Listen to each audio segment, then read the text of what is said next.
Assalamualaikum warahmatullahi wabarakatuh. Selamat datang di channel aku Ajeng Septin.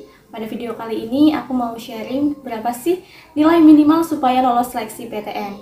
Tapi sebelumnya aku saranin ditonton dari awal sampai akhir ya, supaya informasi yang didapatkan lengkap sehingga tidak multitafsir. Oke, nggak usah lama-lama lagi, langsung aja ke pembahasannya.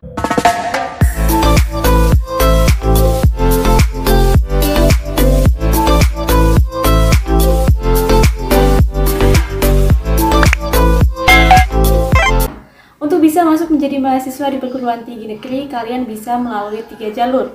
Yang pertama itu ada SNMPTN, SBMPTN, maupun seleksi mandiri atau jalur mandiri. Nah, ketiga jalur ini memiliki karakteristik yang tentunya berbeda-beda satu sama lain ya.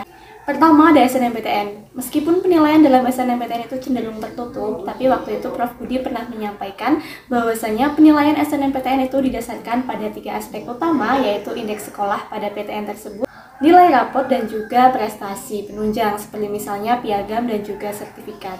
Jadi selain menggunakan prestasi akademik dan non-akademik, indeks sekolah juga merupakan hal yang memiliki pengaruh besar dalam penentuan lolos atau tidaknya dalam SNMPTN. Indeks sekolah ditujukan dari kualitas lulusan, prestasi sekolah, dan juga sebaran alumni.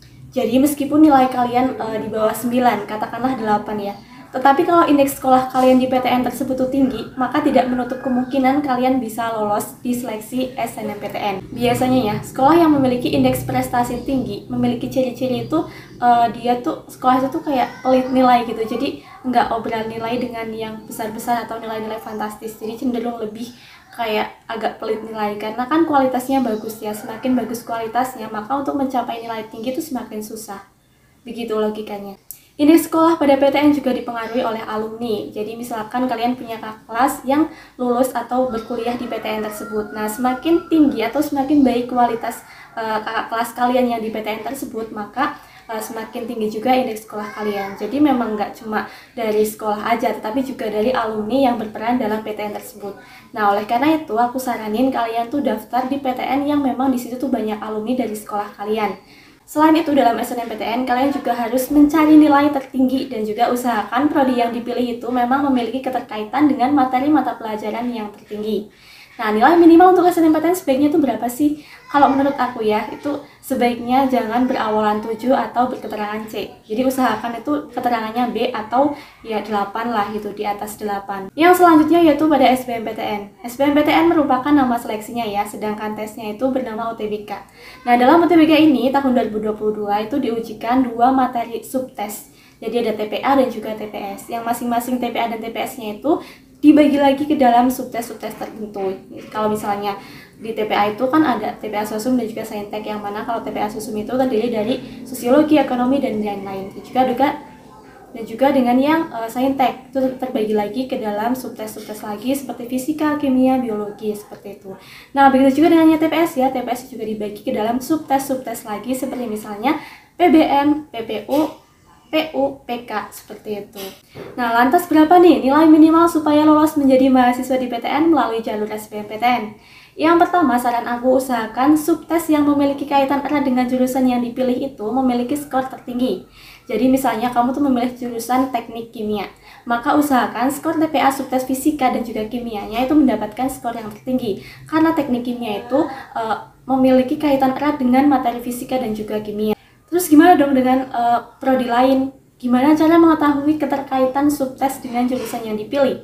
Nah, sebelum memilih atau menentukan jurusan, usahakan cari tahu dulu apa aja sih materi yang dipelajari dalam jurusan tersebut, apa yang menjadi materi pokoknya, apa yang menjadi garis besar dalam mata kuliah di prodi atau di jurusan tersebut gitu. Kalian tuh harus mencari tahu dulu sebelum kalian memang menentukan itu jurusan yang akan aku pilih. Nah, kemudian diukur nih, dirasakan apakah cocok nggak nih sama minat aku dan juga bakat aku gitu. Kalau misalkan nggak cocok atau masih ada unsur paksaan, cari yang lain, cari yang cocok ya. Jangan sampai kalian itu memilih jurusan dengan masih ada unsur keterpaksaannya. Jangan, itu akan bahaya buat dilanjut. Tapi apabila sudah menemukan jurusan yang pas, sudah tahu materi tersebut tuh kajiannya tuh tentang apa aja dan kalian tuh cocok, pelajari materi yang masuk dalam subtes itu yang terkait dengan jurusan kalian itu dengan lebih mendalam. Misalnya seperti tadi, karena teknik kimia itu kaitan erat dengan fisika dan juga kimia, maka pelajari materi subtes yang TPA bagian kimia dan juga fisika dengan lebih mendalam atau lebih fokus gitu. Meskipun ya yang lain juga harus difokuskan dan juga dimaksimalkan. Tapi harus ada yang menjadi kayak penekanan gitu, yang itu tuh harus difokuskan, paling fokus, yang lainnya juga fokus. Maka pelajari materi tersebut dengan lebih mendalam supaya nantinya skor yang diperoleh pun memiliki grade tertinggi dari skor-skor yang lain.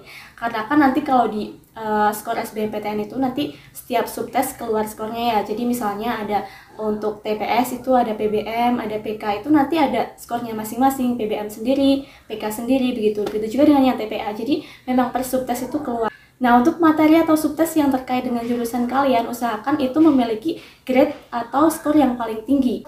Karena skor yang paling tinggi itu tuh menentukan kalian tuh punya kelebihan di mana, kelebihan di materi mana gitu kan. Jadi kalau misalkan kalian milih jurusan itu, usahakan materi yang terkait dengan jurusan kalian itu, subtes yang terkait dengan jurusan kalian itu memang memiliki grade yang tertinggi. Tapi perlu ditekankan sekali lagi ya, bahwa materi lain juga seharusnya dimaksimalkan supaya skor akhirnya pun dapat yang tinggi gitu. Kalau misalkan terlalu fokus pada subtes yang terkait dengan jurusan pilihan kalian, kemudian mengesampingkan subtes lain, maka bisa membuat skor akhir menjadi rendah, sehingga tertolak dari awal penyaringan. Jadi memang harus ya tinggi semua usahakan ya, tapi ada yang paling tinggi.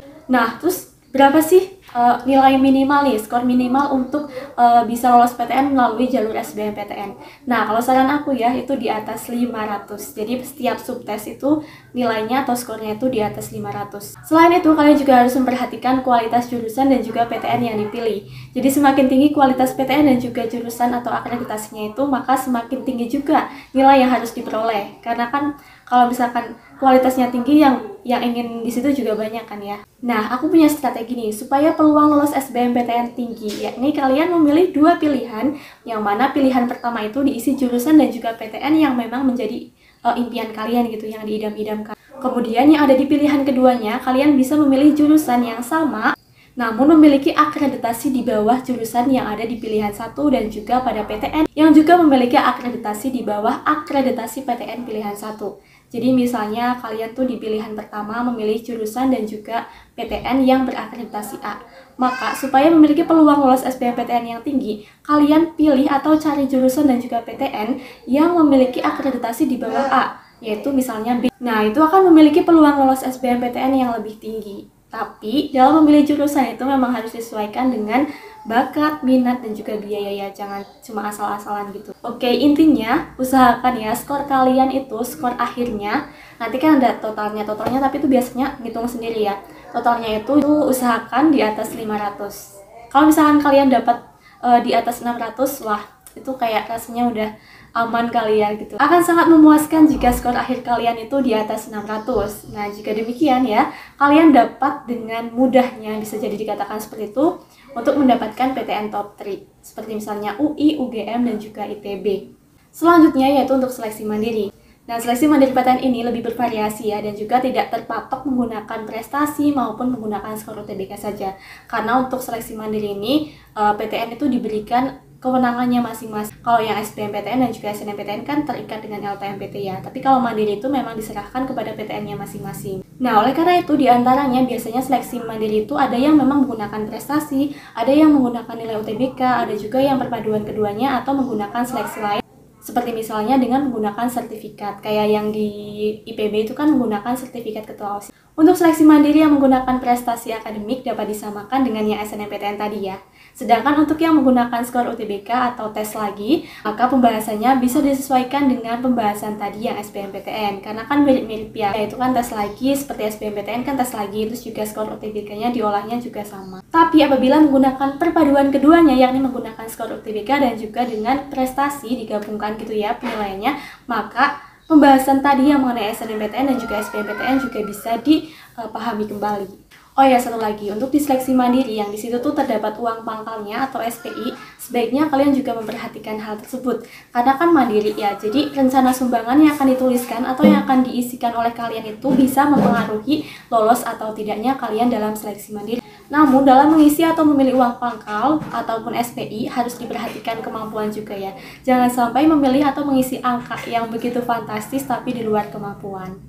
So, itu saja yang dapat aku sampaikan buat kalian yang punya argumen atau yang ingin sharing dengan teman-teman kalian terkait dengan topik yang aku bahas di video kali ini. Boleh banget, silahkan tulis di kolom komentar. Apabila video ini banyak kekurangan, mohon maaf dan juga mohon dikoreksi ya. Takutnya ada kesalahan yang tidak aku sadari. Oke, semoga bermanfaat. Sekian, wassalamualaikum warahmatullahi wabarakatuh.